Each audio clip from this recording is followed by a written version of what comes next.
test of the emergency alert system.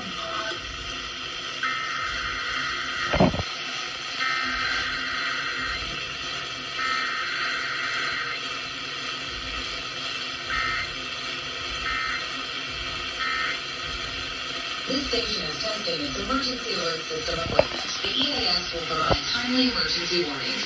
This station serves the Pittsburgh Extended Operational Area. This concludes this emergency alert system test.